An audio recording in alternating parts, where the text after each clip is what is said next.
Rise up!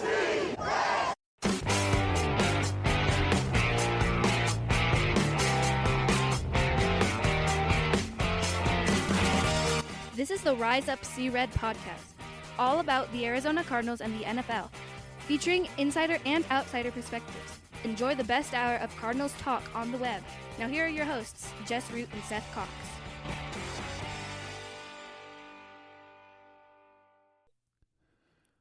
Hello, Arizona Cardinals fans, and welcome to the latest edition of the Rise Up See Red podcast. I'm your host, Jess Root, from cardswire.com, the NFL wire site from the USA Today family of sites covering the Arizona Cardinals. With me is co-host Seth Cox from revengeofthebirds.com, SB Nation's Arizona Cardinals site, and also one of the hosts of the original Draft Breakdown podcast, which I'm going to keep plugging, especially this time of year. Get on that podcast, listen to the free shows, and it is worth the $2 a month to get their bonus shows, especially this time of year. $4 a month for the written content. It's good stuff. We're at episode 510, Seth. It's time to have a hard conversation, isn't it? No one's had it yet. We rarely are the ones to start conversations, and maybe this will or maybe not. Maybe it won't be, but this is honestly, this is a topic that was big last offseason, and no one's talked about it yet, but it's actually a super big question this offseason, Seth. Is it time to talk about Budda Baker? Yeah, I mean, it's one of those things you have to look at, and like you said, it's a tough conversation to have, but it's that time to have it. It's the time to look at, what needs to happen and the future. And it's always tough to have a conversation about a guy that's been kind of a bedrock of a franchise, right? And especially a bad franchise. Let's be honest. Like when you're a team that has, with Budda had mostly down years. I mean, because you got to remember he was not a part of the good Bruce Arians years. Nope. Like he was at the very end, the last year, where he was, with Tyrann and we had the questions about how both of them were going to fit, yada, yada, yada. And then, they moved on from Matthew and it was now, Budda's team. He got to become the safety and we limit quarterback wins and, we're not talking in any way about safety wins, but you look at it, I mean, the teams he's been a part of, they've, 3-13, obviously 8-8 his first year, 3-13, 5-10-1, 8-8, 11-6, 4-13 and 4-13. Like, so fans especially get this almost nostalgic, right? Like he's suffered through this with the team, so he deserves whatever he wants, so to speak. And to me, it's a different conversation in that we have to respect what he's done. Clearly, he's been a warrior for this franchise. Basically, if he's been healthy, he's tried to play, right? Like we've never really questioned Budda on that. And then he's only played a full season twice, 2019, I guess his rookie year, but he wasn't really a starter at the time, but 2019 and then 2021, he's always been a little banged up, nicked up. The size has always kind of been an issue because not of the size itself, but his style of play, right? He's a kamikaze. He's a fearless guy. He plays borderline reckless, and not in a negative sense. I don't mean it in a negative way. He's literally the guy that I model one of my kids' games after. I mean, just how he plays the game, his tenacity, the ferocious way he attacks people even while he is undersized, right? So all of that aside, you have to look at it and you say to yourself, what is best for the team. And if it includes being good for Budda Baker in that sense, then it's a win-win. But the reality of the whole situation is, at some point you have to look at the franchise and say, okay, where are we at with the franchise? And that's kind of where you are wanting to talk about, not necessarily, because there's no doubt. I mean, this team is better with Budda Baker on it. I mean, there's just no doubt about it. But how much value is an all-pro safety? And especially how much value is an extremely well-paid all-pro safety? And that brings us to ultimately, which the question we're asking is, with Budda Baker, this offseason, trade him or extend him? That is ultimately the decision that's going to have to be made. He is entering now. We know he had the contract beef last year. He wanted an extension. He entered last year knowing that the Cardinals were not expected to be good. He was out of guaranteed money. And he said, extend me. And they said, no. And so he said, trade me to a contender. And then they also said no. And ultimately, he ultimately got what was the minimum we wanted. He wanted guarantees. And we always talked about, like, the lack of salary guarantees was never going to actually butt him in the butt. It was more just mental security, emotional security, peace of mind type thing. But now he enters the final year of his contract. He's now 28 years old. He's due $14.2 million.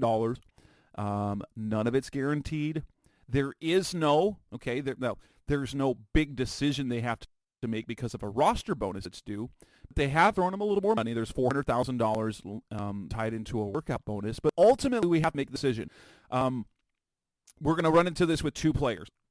It's going to be Budda Baker and James Conner. We're going to run into problems with the contracts of these two players because two very prominent players on this team who are into the last year of their deals, and there is no guaranteed money left on it. And that is a sticking point for players and agents. And so the question has to be asked. Do they and will they cut, not cut, they won't cut him. They will trade or extend. So Budda wanted to be paid, and what his agent said through the media, and he backed down on that a little bit, but basically he wanted to be paid as one of the top safeties, or because his contract doesn't match up with top safeties anymore, and that's how contracts go. If he's going to get an extension, how much? What do you think the price would be that he would be expecting?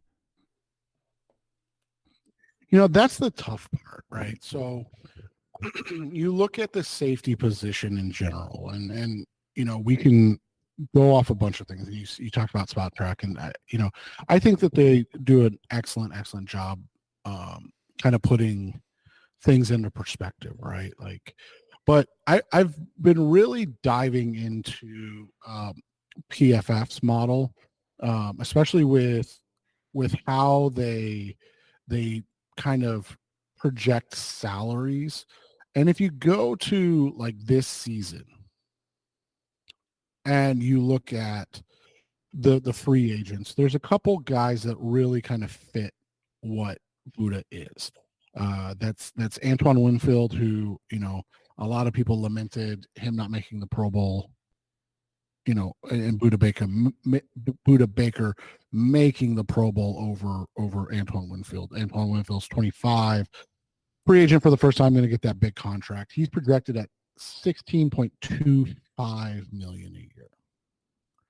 So I think you and I would agree that's not probably, how do you say it without sounding like a jerk? Like it's probably not a good way to spend the money. Would you agree with that? Right. Well, and let's look at the production.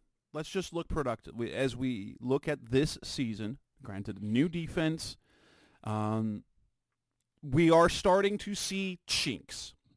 He had two injuries in 2022 where he played through the ankle, then he fractured his scapula. He worked his tail off like a dog this offseason to get stronger. Said he didn't want to miss games ever again. What does he do? First week, injures his hamstring. He missed 5 games. Yeah, And that's one of those, not to cut you off, but that's one of those that actually happens from that, where you overbuild the muscle. That's a very common thing that happens, unfortunately, when you see that, when you see guys that overwork. And I know that sounds insane to say, right? And who knows what the actual reason was, but you're saying, I'm not going to miss any games, and he gets hurt game one, misses 5 games, and statistically, we're going to look at a couple of things. All right, he had 5 tackles for loss, which was more than he did in 2022, but his 87 tackles were the lowest total since his rookie season. He did not have any pass breakups. He did not have any interceptions. He did not force any fumbles. He did not have any sacks. He did not have any quarterback hits.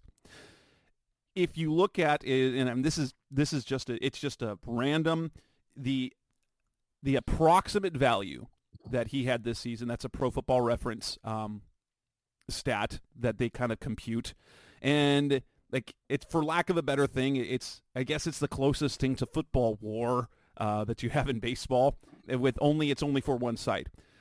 He's had AVs of as high as 14, which was in 2020. His AV this year was 5, which is the lowest he has had in his career, tied with the 2018 year.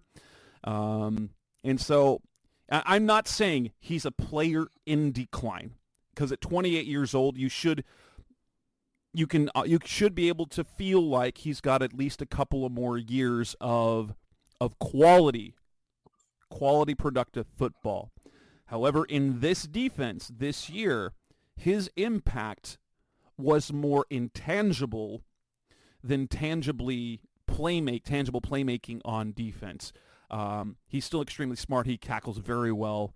But that said, a guy that had nothing but tackles and going into the final year of his contract, do you want to pay him an average of $12 to $15 million per year?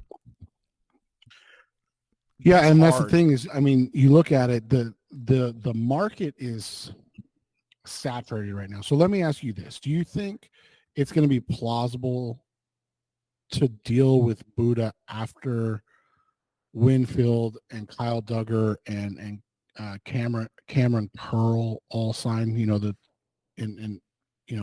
kind of the top 3 safeties in this year's free agent class?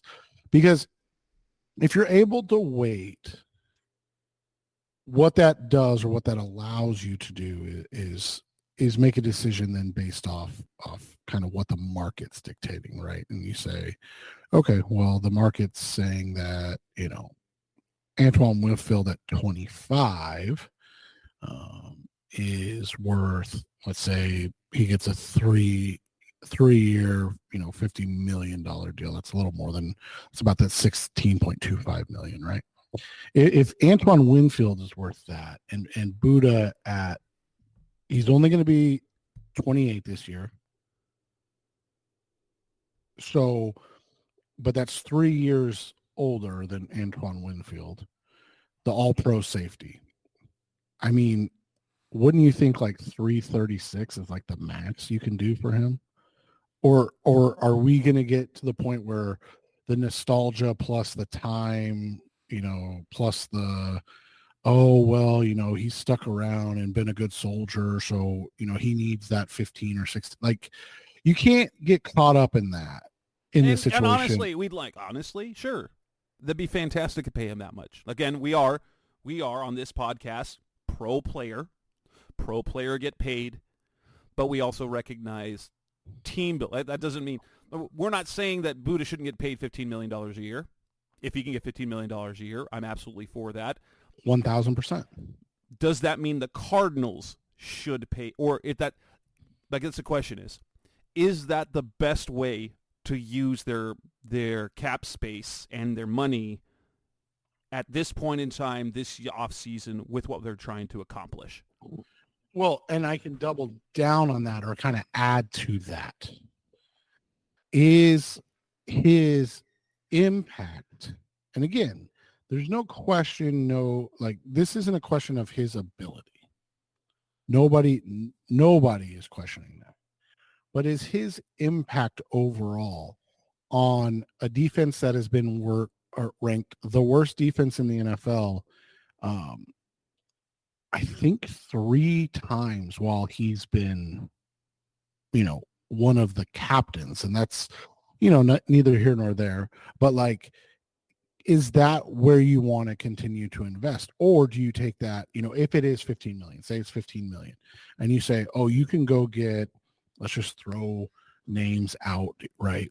Like just, you can go get a guy that we talked about the other night in terms of a guy like, you can go get Grover Stewart and Taylor Tart, and you can sign both those guys for 17 million total. Like, isn't that kind of more necessary than, even though there's nothing wrong with Budda, you're not trying to replace him because of production or anything like that, but like, you just like having the highest paid safety that's been very, very good to great during his career here is not working out. So maybe it's time to try a different route type of thing. Yeah. And they already have, now granted, Jalen Thompson's contract isn't massive.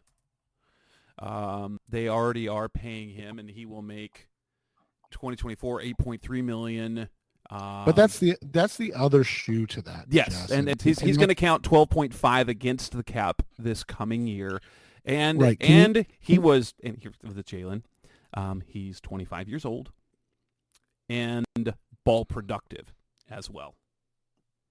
Well, and I think the last portion of that, Jess, can you have 27.5 to 30 million in money wrapped up in your safeties?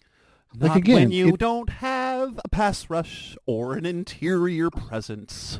Right. Like if they had been able to this year, let's say, let's just spitball and say they were able to draft Jalen Carter or Will Anderson, right? In this year's draft and kind of load up on that defensive side of the ball. Maybe, you can look at it and you go, hey, we've got these young bucks that are, defensive rookie of the year contenders. We can continue to pay veteran safeties. But like when you don't have, like you said, interior, edge, or cornerbacks, but you have really high paid safeties, it's just like, it's just, and this isn't a Monty thing, right? Like I wrote an article today that was that I don't know if you saw the ESPN Plus article, but like they asked executives about the offseason and movement and things of that nature. And one of the comments was about the Arizona Cardinals and how they're going to contend for the playoffs next year. And it's a very nicely blurb from a AFC executive and an NFC offensive coach. Just a really, very nice blurb about the Cardinals. But it's kind of crazy to go back and look at the fact that this team, and I know some of it was self-inflicted by Monty, but for the most part, this team was hamstrung by $70 million in dead money. Like, that's absurd to think about when you're like, oh, they could have used, think going back to last season, a Sheldon Rankins or all of these free agents that we kind of talked about over last year. And then you look at it and you're like, yeah, your signings were LJ Collier and Carlos Watkins, both respectable players that you were hoping to get something from. And both of they combined played, one game. Like, and so, yeah, it's like, you can't just continue to downplay or even undervalue that front and that interior, especially, but the front line, and just continue to be like, hey, but we've got these two phenomenal safeties. It's like, yeah, there's a reason that they both have 125 tackles a season. And It's because nobody in front of them can tackle. Like, it's not like, again, it's not a shot at them. It's not their fault. They haven't done anything. But at the same time, It's like, do you really want to continue to make the mistake is a strong word, but do you continually want to fail in the same way over and over? Like, Yeah. The whole definition of insanity is doing the same thing and expecting a different outcome. And like, that's kind of where they're at now. There is one thing about Budda's play that worries me.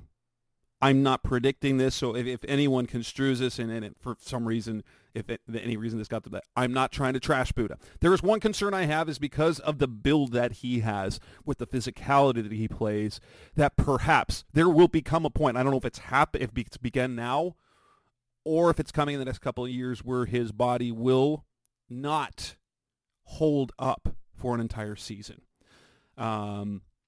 And the fact that then there's the ankle. Now, ankles happen all the time. The the fractured scapula, a little concerning. The hamstring could be explained a number of ways. But we've seen it from a lot of physical type safeties before, that with the physicality they play, with the frames that they have, it catches up with them at some point. Now, that said, I would fully expect Budda put into a contending team's defense to suddenly have all pro numbers again. Because the way especially on a bad defense like the Cardinals had this season, it's easy to not challenge Budda, right? It's easy to go, we're not going to do anything near him, so that makes it so it's really hard for him to make plays on any balls in the pass game. And honestly, the way they play pass defense, which is keeping plays in front of them, makes it a little more difficult for him to come out of nowhere and make plays on the ball.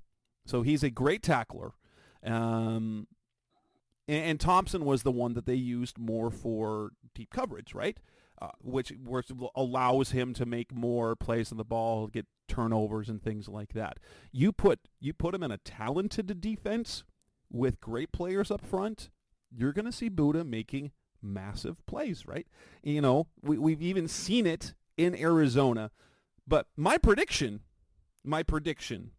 and like if I had, and this is something if y'all remember when DK Kennard was a guest on my show a year ago, one of the offseason shows, and we talked about his book and this and that. He went through the coaching change in Detroit. And he said if there's one thing that you will always see is that you will always find that within a year, that first or second offseason under a new coaching staff, that there will be talented players, very good players, that are let go or traded. And he kind of pointed to like Darius Slay in Detroit. He went on to be an all-pro, great in Philadelphia. And I think we're beginning to see this is different. This is different than, say, the DeAndre Hopkins situation last year, even Isaiah Simmons, Zach Ertz to some extent. This would be that big move. As much as they love Budda in that building, this offseason is the decision they have to do that. And my prediction is he will be traded. That is my prediction. Would I trade him? I think now is the time to do it, because you have, they need so much help on defense.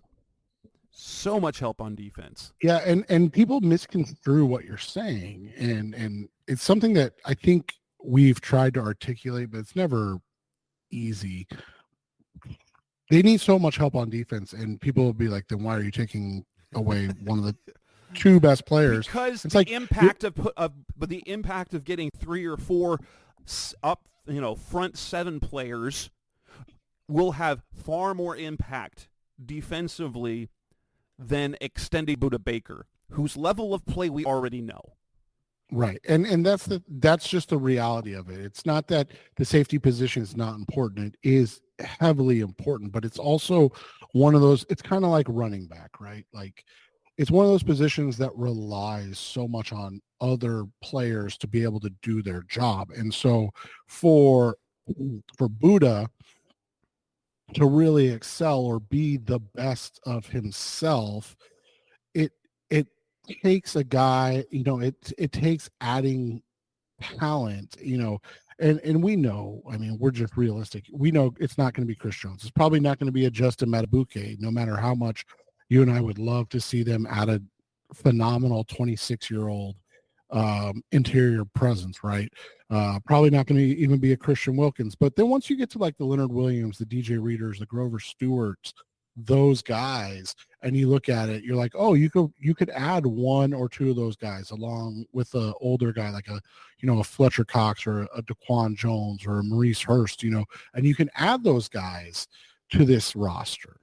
And then all of a sudden you've added two or three guys, and I get people are like, well, why don't you add players like that with Budda? But you like, that's just not how the salary cap works. Like, you have to make decisions and you can there find ways to make the salary work. However, I will say there will be, because of he already has I think it is, no matter what, $3.9 million of prorated money. You can't avoid that. Even if you paid him a healthy signing bonus up front that went over 3 years, or maybe add a couple of void years, and then you line him up to make, his salary is $1.5 million, you're still going to look at, now granted, cap number this year, $18.5 million. $18.5 million. That's a really big cap hit. And what'd you say? And you said you're probably going to look at minimum a $10 million cap hit to extend him. So you'll save money. But yeah, Jalen's at 12 this year. So you're literally paying $31 million for your safeties. and you, again, like, this isn't a shot or anything, but like, you have one of the worst defenses in the NFL, if not the worst defense in the NFL. Like, again, just to roll it back or do it again and be like, hey, we're going to upgrade in the draft. Okay, but you might add 2 players in free agency and 2 players in the draft. And well, yeah, 2 players in the draft, but I don't think you're going to get a first round pick for him. Maybe a second this year and a day 2 pick next year. Yeah, I could see you getting a second and a third, or a second and a fourth. Yeah. And guess what? A second round pick this year, another, that would give them a 7th selection in the top 100. It would give them a second round pick. And obviously you're gonna get a downgrade, and you're going to have a downgrade at safety. But you and I have kind of talked about this too.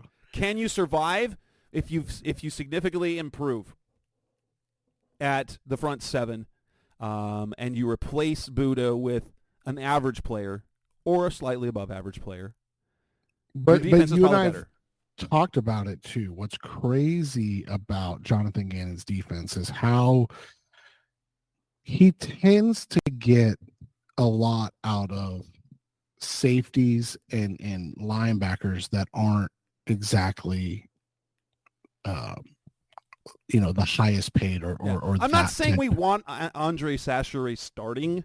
No. I'm not saying necessarily that, but look, Sacheret wasn't bad, but you can get a decent safety.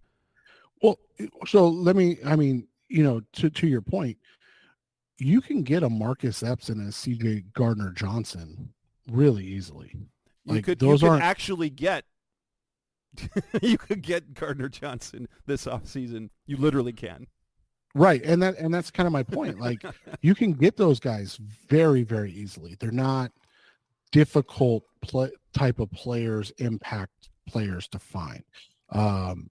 And that's, again, not a shot at those guys, but it's just look at the names that you can add. You mentioned CJ Gardner-Johnson, a guy like Jordan Whitehead, who's been really good for the Jets, right? Jordan Fuller from the Rams, and all these guys are like their projected salaries like 2 years, $10 million. Mm-hmm. And the Cardinals historically have gotten good production from just random safeties that they bring in. Right. And so that's the thing. So you have this opportunity, you have this ability. It probably, as much as it hurts to lose a franchise cornerstone, it's one of those situations where sometimes for the betterment of the future, yeah, you have to let go. Yeah. This is, by the way, this is not something that you and I are like advocating, like actively, like you got to get rid of Budda Baker. No. But the decision's going to have to be, one of these two things is going to happen. I do not think he will be on this team in 2024 under the current terms of his contract. And therefore, they either have to extend or trade him. And I think that's the only way around it, because I don't think we already had to deal with last offseason the Budda issues, and that's not going away. It's the same thing. He's still not happy with his contract. The difference is, there's going to be some talk about cutting DJ Humphries. That's a very different thing. They're not going to cut Budda, 1. 2, if they trade him, it's not going to hurt things in the locker room, because we already know that Budda has asked to be traded. And therefore, this will not hurt the culture of the locker room in the least, because this is not the team giving up on a player. This is a team that's doing right by a player, basically. Like they're not going to pay him. And so last year they did right by him. They said they gave him a little bit extra cash. They gave him an extra $300,000 and guaranteed the salary, and said, all right, next offseason. And that's the time. And so if you had to predict, my prediction is he will be traded. It just hasn't come up yet. It hasn't come up yet, but I fully would expect that to happen. I think this will start to pick up later in the offseason, probably closer to the beginning of free agency, and definitely from the between free agency and the draft, because if he's traded, I'm sure they will want to make that deal to get at least a pick in this year's draft. So what is your prediction? Is it going to be trade, or is it going to be extend?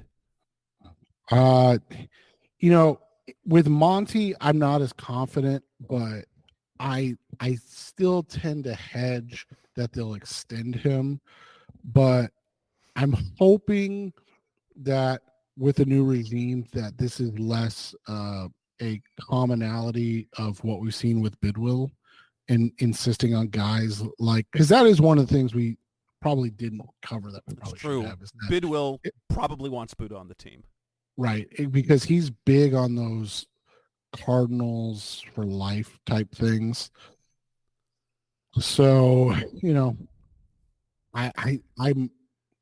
not opposed to it by any means, and so I'm just interested to see how it plays out, because I'm hedging towards he'll be on the roster or they'll extend him. But it would be nice if it was the opposite. Coming up next on the Rise Up See Red podcast, the best hour of Cardinals talk on the web. Now move on to your favorite part of the show, the listeners. We're going to talk about the playoffs this weekend. It's our picks, predictions, and props. That's coming up next on Rise Up See Red. We're back on the Rise Up See Red podcast, best hour of Cardinals talk on the web. There's only 2 games to talk about this weekend, so I guess maybe this won't be as long in a segment. We've got the 2 championship games, the conference championships. We've got the AFC Sunday early afternoon at 1 p.m. Arizona time, 3 p.m. kick Eastern, between the Kansas City Chiefs and the Baltimore Ravens. And in the nightcap, in the what ultimately will be the Super Bowl slot, it's a late afternoon, early evening kick for Arizona at 4:40 p.m., 6:40 p.m. Eastern, which is the Lions and the 49ers. I know there is a strong sentiment among a lot of hardcore NFL people, big NFL fans. They want to save us all from the Chiefs and the Taylor Swift people in the Super Bowl. I don't care about that. I think this is fun. I have a family. I have children who absolutely adore Taylor Swift, and I have a daughter who already knows quite a bit about football, honestly, because of what I do. But definitely is a Chiefs fan for the rest of the playoffs for a lot of reasons. Patrick Mahomes, Travis Kelce, Taylor Swift. But first, before we talk props, this game, the Ravens should beat them, right? The Ravens, with how they're constructed this year, should win. But are you ready to bet against Patrick Mahomes and the Chiefs? No, and that's kind of what it comes down to, right? It's like, you're exactly right. This is a game where you look at it outside of quarterback, there's not a single position that you're like, oh, Kansas City's better. Like, outside of quarterback, there's not a single position where you're like, this is Kansas City. I mean, even think about this. Mark Andrews is back, and he's one of the best tight ends in the NFL.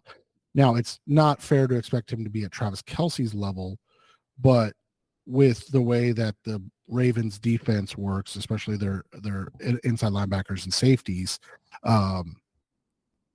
is Travis Kelce going to put up those numbers this week?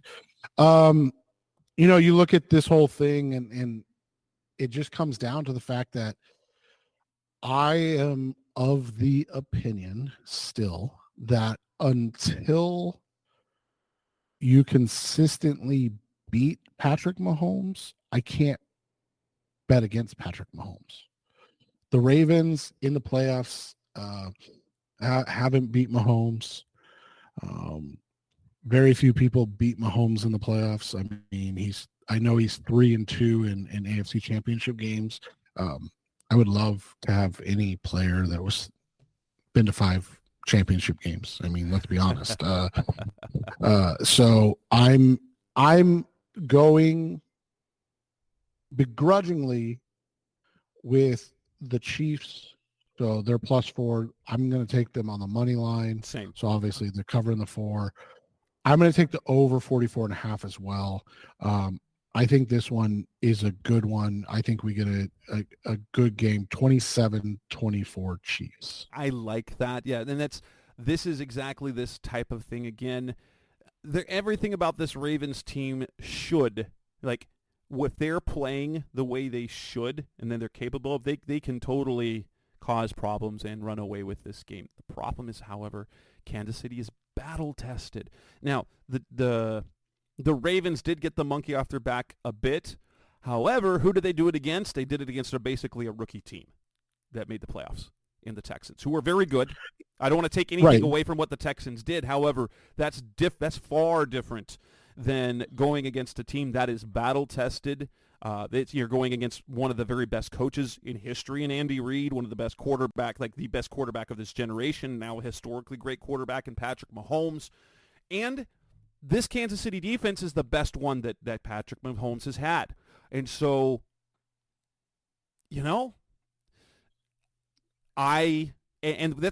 going to make props a little bit difficult for me, but I also am taking the Chiefs not only to cover but to win outright, because I still, at the end of the day, when you need a drive, if it comes down, unless Baltimore is running away with it, that if this game is close in the fourth quarter, Mahomes will make the plays that he needs to make, and ultimately they will win the game because they know how to do it, because they've done it time and time and again. Yeah, and that's where it kind of goes to. So you talked about props a little bit. So it's a difficult one. First off, you look at, as you mentioned, the Ravens in general, right? Like, they're a very incredibly talented team, one of the best teams in the NFL, if not the best team in the NFL, right? But they're not perfect, and they've lost. If you take out that loss in week 18 to the Steelers, they've had some losses that have made you scratch your head. The first one was their overtime loss to Indy, right? Early in the season. Then they lost to the Steelers early in the season. Remember, at one point these Ravens were 3-2. And then they lost to the Browns. I think the Browns loss was right after Deshaun Watson got hurt, or he got hurt in that game. Oh no, that was one of the games he actually played. So I'm sorry, I'm wrong about that. But the big thing with the Ravens in these losses has been that a great defense they for some reason are getting burned by guys that are not great. And what I mean by that is, you go into these games, in this one, you had their first loss, Zach Moss, 122 yards rushing. I mean, Zach Moss, 122. Come on, man. Like, Gardner Minshew threw for 227 yards and a touchdown in the game. Zach Moss had 122 rushing yards. Like, it's crazy to see them do that. And in their first loss, the loss that I would say matters to those Steelers, Kenny Pickett threw for 224 yards and a touchdown. They held Jalen Warren and Najee Harris in check. Those two combined for 77 rushing yards. Combined. But they weren't able to slow down George Pickens in that game. Pickens had 130 yards and a touchdown. I don't know if Rashee Rice is as good as George Pickens yet. But he has an outstanding game already in the playoffs. He's been very reliable. And then, we mentioned Travis Kelce. So, and then in that Browns game, it was kind of the same thing. Jerome Ford, 107 yards rushing. You had Watson put up 213 yards passing and a touchdown in the game. But in those games, all of them kind of have the same thing. You have Lamar Jackson not doing Lamar Jackson things, meaning you have him turning the ball over or not throwing the ball well. And I think more than their defensive struggles, that's kind of what it boils down to for them. If Lamar isn't throwing for touchdowns, because even last week we talked about it in our recap, the numbers didn't look or maybe make a lot of sense, but he still threw for 2 touchdowns and ran for 2 touchdowns. In those losses, all of those losses, I think he has 0 touchdowns combined passing. I'm just double checking my math to make sure I'm accurate on that. Yeah, so he has 0. Oh no, he has 1 touchdown and 3 interceptions in those losses. It's kind of the key to the game. And I know that's silly to say, but like if Lamar isn't able to convert as a passer, his effectiveness as a runner is kind of negated because they'll give up him running the ball as long as others aren't getting involved as well.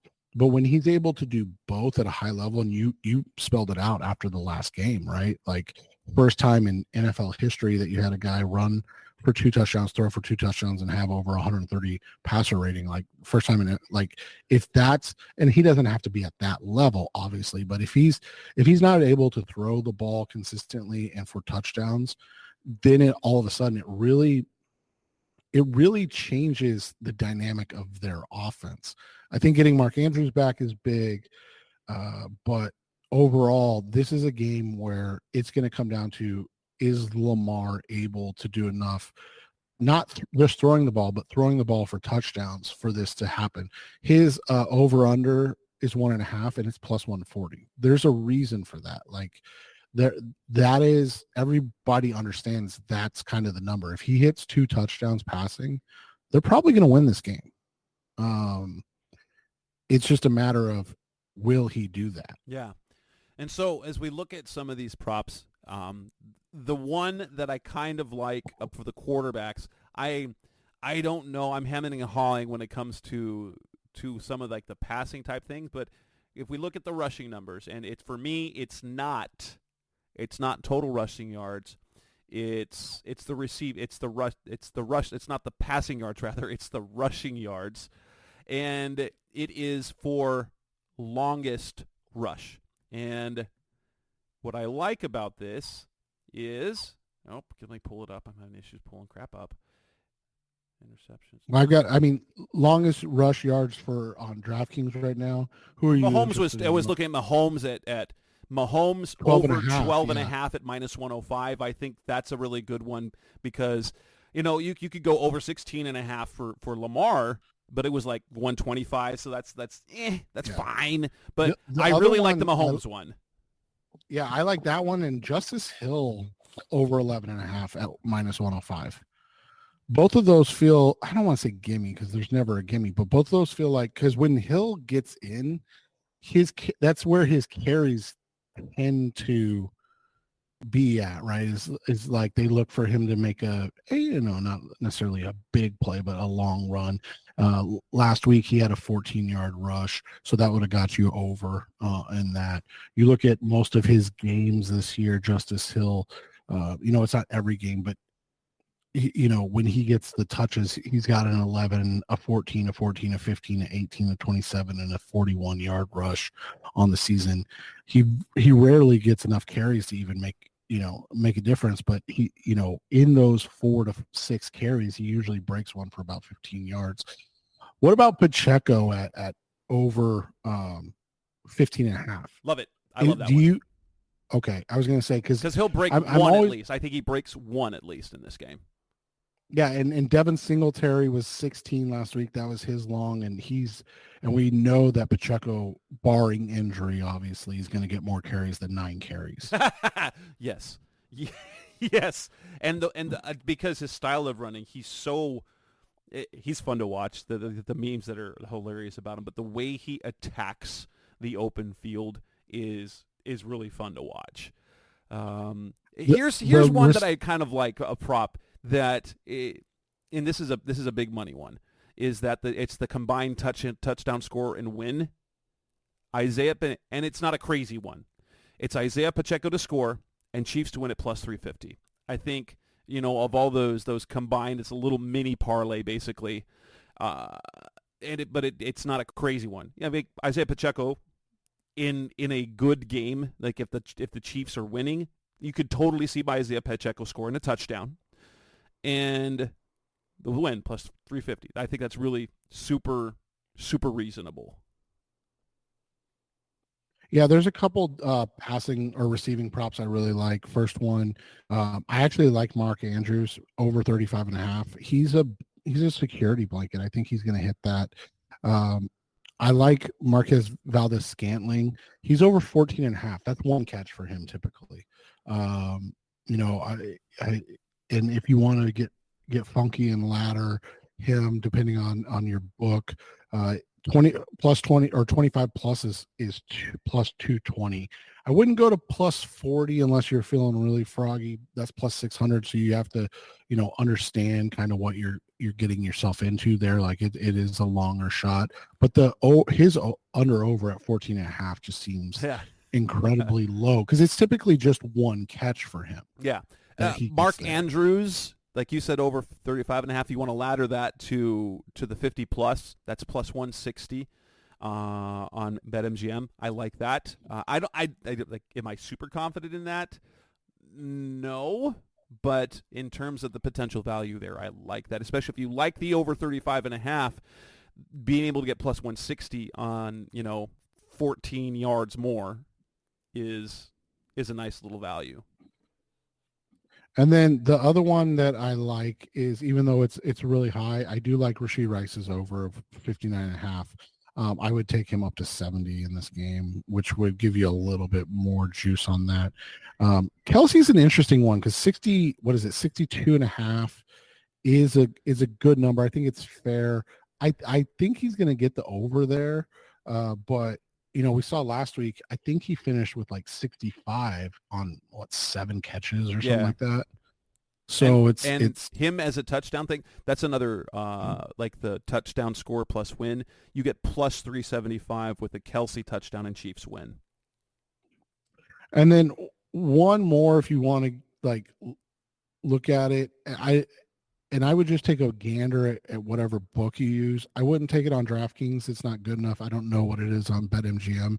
But Lamar Jackson, 2+ touchdown scores. Just take a look at it.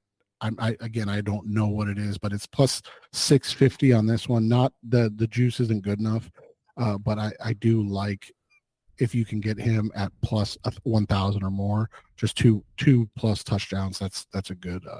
That's always a good bet. What about this Lions 49ers game? Give me one more on kicking props on Ravens, and this is since we're leaning towards a higher scoring game.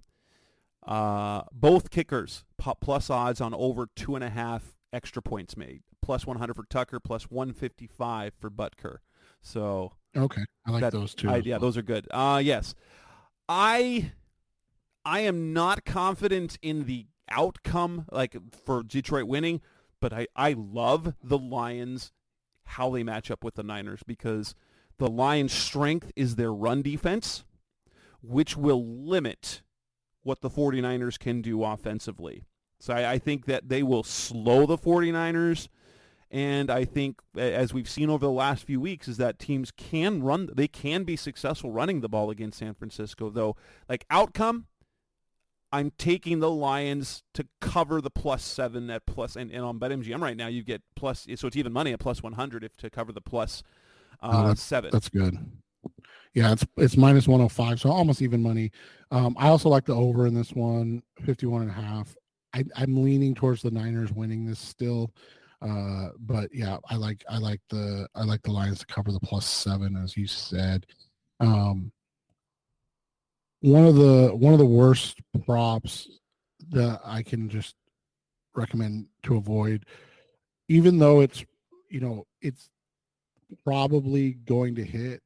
Christian McCaffrey first touchdown score +280 is not good value. You look at like the other games, like Lamar's +600. In this game itself, Amon-Ra St. Brown, Jahmyr Gibbs, David Montgomery are all +1,000 or heavier. And I get that they're looking at it going, oh, the Niners are going to score first. It's just not good value. I mean, it's not worth the juice on that. Do you feel like that 86.5 is a trap? I mean, man, yes, it feels like you take. I don't want to touch that because I think Detroit's defense might. Yeah, so I am not confident in the 86.5 at all.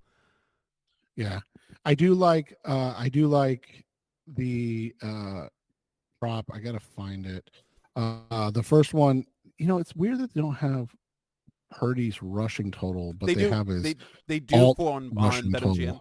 They have over 7.5 yards at -110. That's one rush. That honestly, that's picking up one first down. That's easy money. Yeah, and that's where I usually go with him.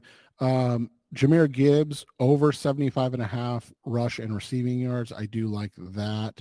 You can get alternate on DraftKings. I don't know how BetMGM works, but on DraftKings you can get an alternate at 100 plus at +245. So I do like those. And then the other thing you could look at for one, because his usage is beyond absurd. So it's always worth a little flyer in these situations. To look at Sam Laporta is plus 2,200 to have the most combined receiving and rushing yards. Again, it's probably going to be McCaffrey. I'm not saying like, oh, I'm smarter than the books. However, Laporta's usage is, and especially since he came back healthy, he had 11 targets. He had 9 catches for 65 yards. That's not a very efficient day. And he usually has a little more efficiency than that. Plus 2,200 stealing. Debo's plus 2,800. Typically, I would say that would be great value, but I truly don't know if he's even going to play in this game. So, while the bet will void if he does play early as a decoy but can't really do anything, you're basically throwing your money away, which is always something you want to try to avoid doing as much as possible. Right. In terms of general receiving yards, Laporta over 48.5 is good, and I also like him at 75 plus. That feels easy. Right. And then you can get plus 75 plus on the alternate line at plus 290. And that one's not as certain, but when you're getting almost 3 times, fantastic. Yeah, and the other one, like I said, Jahmyr Gibbs over 22.5. That feels like stealing. I don't understand these Lions numbers. And then the passing props. I mean, maybe I'm missing something here. I'm really surprised that Goff is below Purdy in this. Purdy's over under on DraftKings is 275.5. Goff's is 258.5. I don't know, man. Like I would take the over. I would ladder that. I wouldn't go crazy, but if you want to go up to 300, he had 287 last week. I think they're going to probably be playing from behind a little bit more, so he's going to throw a little bit more. So over 300 is not absurd for Jared Goff, and that's plus 275. Like I said, I get the touchdown part of it. Purdy over 1.5 touchdowns is basically begging you to not take it because it's minus 195. It's terrible value. But I don't understand the passing yards itself where he's at 275.5. The value is just not any good there. How about on the kicking prop? We love looking at the kicking props. Michael Badgley over 1.5 field goals, plus 150. Yeah, that feels. I mean, again, lock is always a hard thing to say, but that feels like something that they'll. Well, they'll you hit. got that Niners defense. Like you can totally see them holding them at least twice in the red zone, right? Right, and then depending on what your opinion is of this game. I like both of the PATs. Over 3.5 for Moody, over 2.5 for Badgley. Those are both plus money. Yeah, those are nice as well. But yeah. Is it? Let me see if we can build touchdown score and win. Since we think the 49ers are going to win, let's see what they got in terms of 49ers stuff. I'm guessing that McCaffrey won like plus 100. No, it's minus 150. That's dumb. Yeah, it's a terrible bet. That's the thing. Is like anytime you get any type of parlay, and that's it is a parlay. It's not really, but it's a parlay. But anytime you get any type of parlay that's minus money, don't play it because all it takes is one fluke where they quarterback sneak on the one and then they throw for 3 touchdowns, or the Lions upset them. Especially coming off of what we saw last week for the Packers. Like, it's just, you want those type of bets to be like Jess was saying earlier, like plus 280, plus 250 or higher, basically. If it's not higher than plus 250, just stay away from it because it's just not worth the money. I don't love any of them on the 49ers ones. No, man, it's a tough one. There are a couple interesting ones. Chase Young to have a quarter sack, and I know you don't get those on BetMGM, but Chase Young to have a quarter sacks plus 160, and then Alan McNeil to have a quarter sack, so share a sack, potentially half a sack, is plus 310. The interior of the 49ers offensive line hasn't been too hot.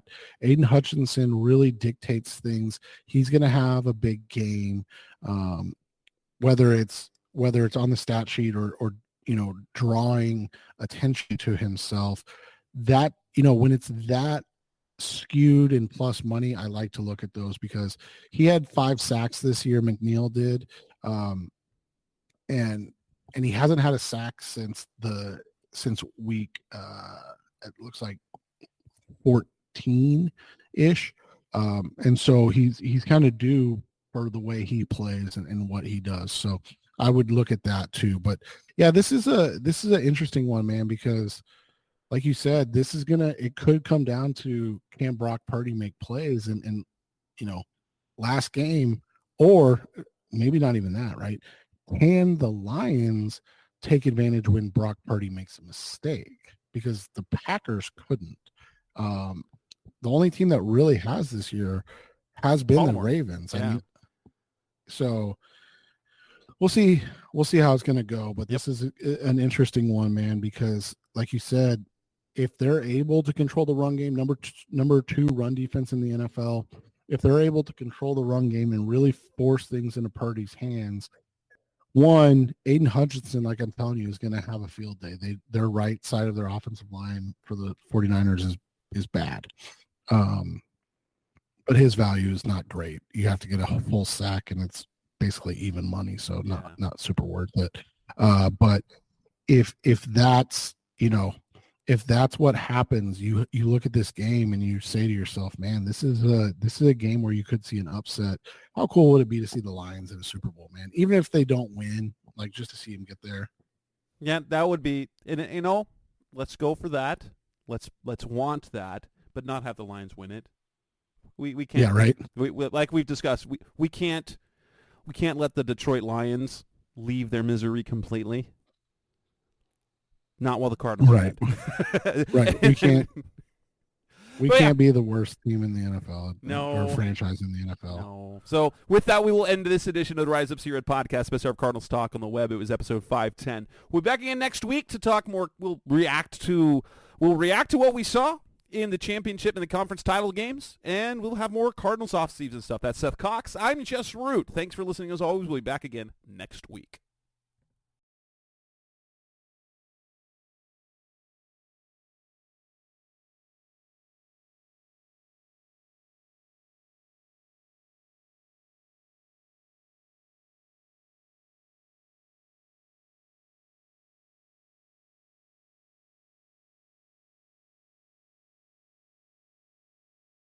Thanks for listening to the latest edition of the Rise Up See Red podcast. Listen to previous episodes and subscribe to the show on Apple Podcasts, Stitcher Radio, Audioboom, or many other podcast platforms so shows are delivered directly to your mobile device. Please give the show a 5-star rating and always support the sponsors who support the show. We'll be back soon for the best hour of Cardinals talk on the web. Rise up, Red Sea, be Red, See Red, and of course, Rise Up, See Red.